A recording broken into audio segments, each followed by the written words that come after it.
अस्सलाम वालेकुम। आज आपके साथ शेयर करूंगी मिर्च के क्रिस्पी पकोड़े और बिना बेसन का यूज़ करके इसे किस तरह बनाया जाता है ये बताऊंगी। और बहुत ही टेस्टी पकोड़े बनकर तैयार होते हैं। तो वीडियो को बगैर स्किप किए एंड तक देखिए। चलिए बनाना करते हैं स्टार्ट इस रेसिपी को।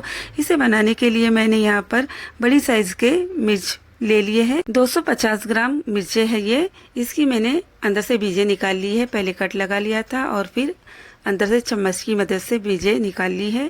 यहाँ पर मैंने एक बड़ी साइज़ का आलू ले लिया था, उसे अच्छी तरह बॉईल कर लिया है और उसे मैशर की मदद से मैश कर दूंगी। इसका अच्छा सा पेस्ट बनाना है। इस तरीके से मैंने इसका पेस्ट बना लिया है। इसके अंदर मैं कुछ फ्लेवर देने के लिए मसाले यूज़ कर रही हूँ।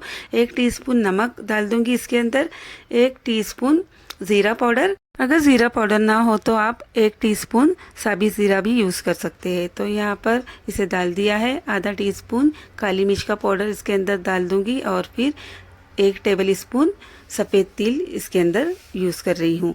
मुट्ठी भर फ्रेश धनिया इसके अंदर ऐड करूँगी और फिर इसे अच्छे से मिक्स करूँगी। पहले इसे मिक्स करना है, फिर इसके अंदर मैं चीज़ ऐड करूँगी। चीज़ को पहले ही ऐड कर दिया तो मसाले चीज़ के अंदर चिपक जाएंगे, इसलिए चीज़ को बाद में ऐड करना है। 2 चीज़ स्लाइस ले ली है मैंने, इसके पीसेस कर दूंगी इस तरह से और फिर इसे इसके अंदर ऐड करूंगी।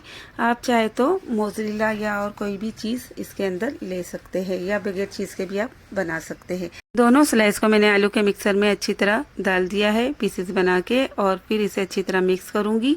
चीज़ और बाकी चीज़ें अच्छी तरह मिक्स हो जाए इस तरह इसे हाथों की मदद से मिक्स करना है और इसका एक डो तैयार कर लेना है। तो मैंने इसे अच्छी तरह मिक्स कर लिया है। थोड़ा सा पोर्शन लूँगी और मिर्चों के अंदर मैं फील करूँगी। तो यहाँ पर इस तरीके से इसे फील करना है कि मिर्चें अच्छी तरह फील हो जाए। इसलिए आपने जब भी मिर्चें खरीदे इस तरह की मोटी वाली मिर्चें खरीदे, जिसकी वजह से इसे फील करने में काफ़ी आसानी होती है। देखिए इस तरीके से ये अच्छी तरह फील हो चुकी है और मिक्सर भी बहुत ही अच्छी तरह इसका भर चुका है। तो यहाँ पर साइड का जो पोर्शन है हाथों से इस तरीके से साफ कर ले। इस तरीके से आप जब मिर्चें बनाएंगे तो बहुत ही टेस्टी मिर्चें बनकर तैयार होती है। सभी मिर्चों को अच्छी तरह मैंने फील कर लिया है और इतना इसका मिक्सचर बच गया है। अब मैंने यहाँ पर एक बॉल ले लिया है, इसके अंदर आधा कप मैंने मैदा डाल दिया है। 1/4 कप इसके अंदर मैं कॉर्नफ्लोर डाल दूंगी।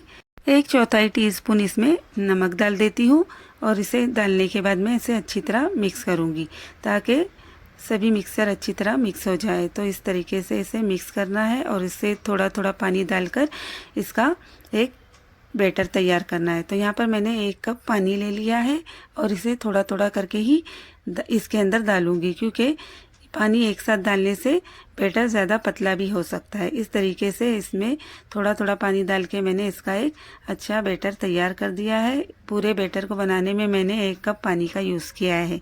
यहाँ पर मैंने ब्रेड क्रम्ब ले लिए है, यह होममेड ब्रेड क्रम्ब है। इसकी रेसिपी भी मैं पहले ही अपलोड कर चुकी हूँ। 1 मिर्च को मैं इस बैटर के अंदर डीप करूँगी और ऊपर से इस बैटर को इस तरीके से चम्मच की मदद से डालूंगी। बैटर के अंदर से निकालने के बाद मैं ब्रेड क्रम्ब के अंदर कोटिंग करूँगी और फिर हाथों की मदद से इसे अच्छी तरह प्रेस करती जाऊंगी ताकि सभी ब्रेड क्रम्ब अच्छी तरह इसके ऊपर चिपक जाए। इस बात का ध्यान रखना है कि एक हाथ से बैटर के अंदर डीप करना है और दूसरे हाथ से ब्रेड क्रम्ब की कोटिंग करना है। दोबारा वही प्रोसेस रिपीट करूंगी। बैटर में डीप करूंगी और फिर ब्रेड क्रम्ब की कोटिंग करूंगी। तो यहाँ पर इस तरीके से इसे 2 बार बैटर के अंदर डीप करना है और 2 बार ब्रेड क्रम्ब लगाना है। इस तरीके से कोटिंग अच्छी तरह हो जाएंगी और ये बहुत ही क्रिस्पी बनकर तैयार होंगे। तो यहाँ पर मैंने इसे अच्छी तरह इस तरीके से ब्रेड क्रम्ब लगा लिए हैं। इस तरह मैं सभी मिर्चों को अच्छी तरह रेडी करूँगी। तो यहाँ पर इस बात का ध्यान रखना है कि इसे हल्के हाथों से प्रेस करना है, जिसकी वजह से ब्रेड क्रम्ब अच्छी तरह चिपक जाएंगी। तो यहाँ पर सभी मिर्चें रेडी हो चुकी है। यहाँ पर मैंने पहले से ही ऑयल गर्म होने रख दिया था। अब ऑयल अच्छी तरह गर्म हो चुका है। इसके अंदर एक एक करके मिर्चों को डालती जाऊंगी। 2 बैचेस में इन मिर्चों को मैं फ्राई करूंगी। तो यहाँ पर मैंने एक बैच में 4 मिर्चों को डाल दिया है। 2 मिनट तक इन मिर्चों को बिल्कुल टच नहीं करना है। इसके बाद इसकी साइड चेंज करना है, जिसकी वजह से मिर्चें बहुत ही अच्छी तरह क्रिस्पी हो जाएंगी। देखिए इस तरीके से इसे 2 से 3 मिनट के बाद इसकी साइड चेंज करना है। इसी तरह सभी साइड्स को अच्छी तरह फ्राई करना है। थोड़ी थोड़ी देर के बाद इसे पलटते जाना है, जिसकी वजह से सभी तरफ से अच्छी तरह ये फ्राई हो जाएंगी और चीज़ भी अंदर से मेल्ट हो जाएगा। इसके लिए गैस को आपको स्लो ही रखना है। तो यहाँ पर देखिए इस तरीके से ये मिर्चें बनकर रेडी होंगी। सभी मिर्चों को मैं निकाल लेती हूँ। बाकी की बची हुई मिर्चों को भी इसके अंदर मैं डाल देती हूँ।